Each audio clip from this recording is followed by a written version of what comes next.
আমি যখন ব্যক্তিগতভাবে এখানে হাজির হয়েছি তখন মালামাল সরানোর মতো অবস্থায় ছিল না, বাট তার পূর্বে হয়তোবা ছিল। আপনারা জানেন যে আমাদের প্রতিশ্রুতি ছিল রাত 9টা নাগাদ এয়ারপোর্টকে চালু করা। আল্লাহর রহমতে আমরা এয়ারপোর্টকে চালু করেছি।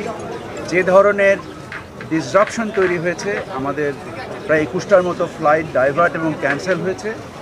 আমরা যাত্রী সাধারণের কষ্টকে লাঘব করার জন্য আমরা একটা অর্ডার ইস্যু করেছি, যার মাধ্যমে আগামী 3 দিন যত নন শিডিউল এক্সট্রা ফ্লাইট আসবে তার সমস্ত রকম মাশুল এবং তার সমস্ত রকম খরচ আমরা মওকুফ করে দিয়েছি, যার ফলে যাদের ভিসা জটিলতার কারণে বিদেশ যাওয়ার ক্ষেত্রে এবং যাদের বিভিন্ন মানে প্রয়োজনে, চাকরির প্রয়োজনে, চিকিৎসার প্রয়োজনে, আত্মীয় স্বজনের সাথে দেখা সাক্ষাতের প্রয়োজনে যে সংকটটা তৈরি হয়েছে সেটা উত্তরণের উদ্দেশ্যে আমরা কাল রাত 9টা 10 মিনিটে আমাদের প্রথম ফ্লাইট অবতরণ করে এখানে।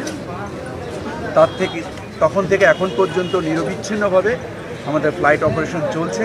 আপনাদের সাথে কথা বলার পরে আমরা যাত্রী সাধারণ যারা ভিতরে ছিলেন তাদের খাওয়া দাওয়া, হোটেল থেকে শুরু করে তাদের সেবা শুশ্রূষা নেওয়ার আমরা প্রয়োজনীয় সকল ব্যবস্থা করেছি। এবং তারপরেও কিছু কিছু ব্যত্যয় থেকে যেতে পারে আমাদের প্রচেষ্টার পরেও, কারণ আমরা একত্রিতভাবে অনেকগুলো ইস্যু আমাদেরকে হ্যান্ডেল করতে হয়েছে। তো আমাদের আগ্রহের কমতি ছিল না, আমাদের প্রচেষ্টার কমতি ছিল না। এরপরেও যাত্রী সাধারণ যে কষ্ট পেয়েছেন তার জন্য আমি ব্যক্তিগতভাবে আন্তরিকভাবে ক্ষমা প্রার্থী। আপনারা জানেন এটা একটা KPI,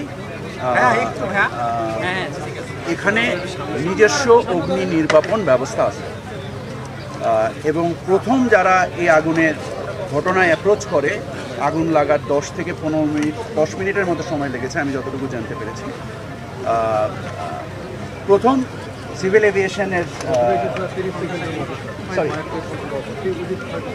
within 30 seconds, I'm sorry, I'm correcting my statement because Chairman Civil Aviation is here. 30 সেকেন্ডের মধ্যে আমাদের নিজস্ব অগ্নি নির্বাপন যে সংস্থা রয়েছে তারা আগুনকে অ্যাপ্রোচ করেছে। সো এরপরেও যত ধরনের অভিযোগ এসছে এটা আমলে নিয়ে আজকে যে আন্তঃমন্ত্রণালয়ের সভা হবে কিছুক্ষণ পরে, এখানে সকল বিষয় শুধু আমাদের না, অন্য মন্ত্রণালয় এবং গোয়েন্দা সংস্থার তথ্য বিশ্লেষণ করে আমাদের প্রয়োজনীয় সিদ্ধান্ত আমরা আমাদের সংশ্লিষ্ট যে দুর্ঘটনাটা ঘটেছে এই ক্ষেত্রে আমরা কোনো কিছু উড়িয়ে দিব না, সকল কিছুকেই আমলে নেব। এটা কি অস্থায়ী শেডে অনেক মালামাল ছিল এবং কার্গো ভিলেজে অনেক মালামাল ছিল, আগুনের সূত্রপাত হচ্ছে কুরিয়ার শেডে।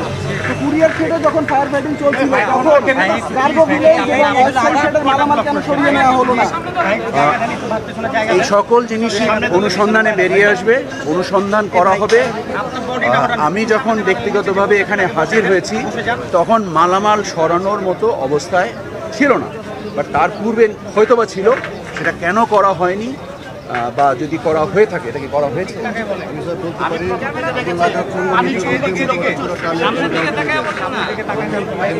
লাস্টে যে সিটটা ছিল সেই সিটটা থেকে কমপক্ষে 200 লোক এনগেজ করে ক্লাবঘর সরানো হয়েছে, বাট প্রথম দিকে সরানো সম্ভব ছিল না। আগুন 3 থেকে 400 ফিট এক্স্যাক্টলি। আপনারা আগুনের লেলিহান শিখা দেখেছেন। এটার পরে ওখানে যে ধূম্রজাল সৃষ্টি হয়েছিল, বিশেষত এই ধূম্রজাল হওয়ার ফলে ওর ভিতরে অ্যাপ্রোচ করার মতো অবস্থা ছিল না। যতক্ষণ অবস্থা ছিল ততক্ষণ মালপত্র সরানো হয়েছে। এগুলো সকল কিছুকেই আমলে নিয়েই অনুসন্ধান চালানো হচ্ছে। আগুন লাগার খবর ওঠার পরে 30 সেকেন্ডের ভিতরেই এখানকার যে নিজস্ব ব্যবস্থা আছে সেই ব্যবস্থা তারা ডেপ্লয়েড হয়েছে। আপনারা জেনেছেন যে 37টা ইউনিট কাজ করেছে। সো এই আগুনের যে মানে পরিমাণগত যে ভয়াবহতা, এটাকে ওই একটা ইউনিট দিয়ে এটাকে হ্যান্ডেল করা যায়নি। এই জন্য পর এক এক করে 37টা ইউনিট জোগাড় করতে হয়েছে। এমনকি শেষ পর্যন্ত ওয়াসার পানিও আনা হয়েছে। যত ধরনের অভিযোগ আছে প্রত্যেকটা অভিযোগ আমলে নেওয়া হবে। আমরা এখনই একটা ক্যাটালগিং কমিটি করে দেওয়া হয়েছে যারা এই আগুনের পূর্ববর্তী এবং বর্তমান অবস্থায় পুরো ঘটনার ক্যাটালগিং করবে।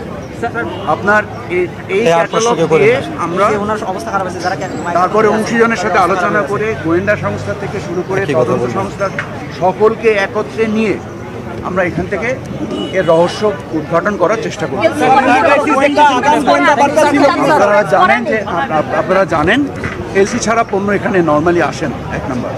আর 2 নম্বর হচ্ছে যে এখানে বিজিএমইর প্রতিনিধিরা রয়েছেন। আমাদের কালকে রাত থেকেই কার্গো আসছে। আমাদের বাণিজ্য সহায়তার উদ্দেশ্যে আমরা এই কার্গোগুলো বন্ধ করতে পারবো না। তো আমরা কালকে প্রায় সারা রাত এয়ারপোর্টে ছিলাম।